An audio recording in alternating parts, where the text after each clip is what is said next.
Hello friends, नमस्कार। मैं हूं अर्चना। स्वागत करती हूं अपने चैनल पे आप सभी का। फ्रेंड्स, आज मैं आप सबके लिए एक कहारवा तर्ज पे होली गीत लेकर आई हूं। गीत को पूरा सुने, अगर कमेंट करके बताएं। अगर अच्छा लगे वीडियो को लाइक करें, चैनल को सब्सक्राइब करके ज़्यादा से ज़्यादा शेयर करिएगा।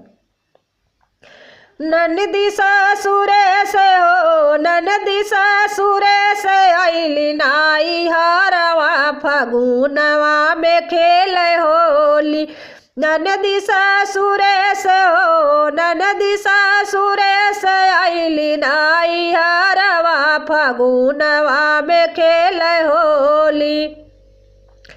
हम हुली हलो गुलाल दाई के रगरो दुनो गाल। हम हुली हलो गुलाल दाई के रगरो दुनो गाल।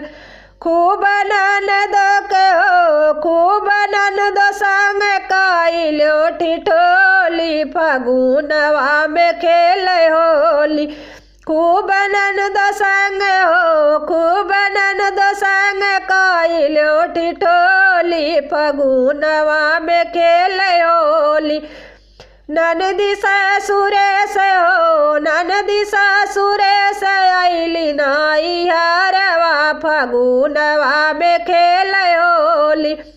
ननदी सासुरे से आइली नाई हरवा फगुनवा में खेल होली।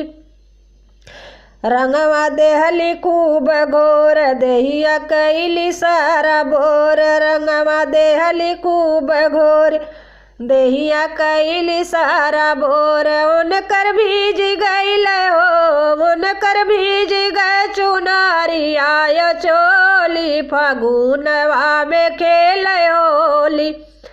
उनकर भीज गईल हो, उनकर भीज गए चुनारी आय चोली फगुनवा में खेल होली। ननदी सासुरे से हो, ननदी सासुरे से आइली नाई हरवा फगुनवा में खेल होली।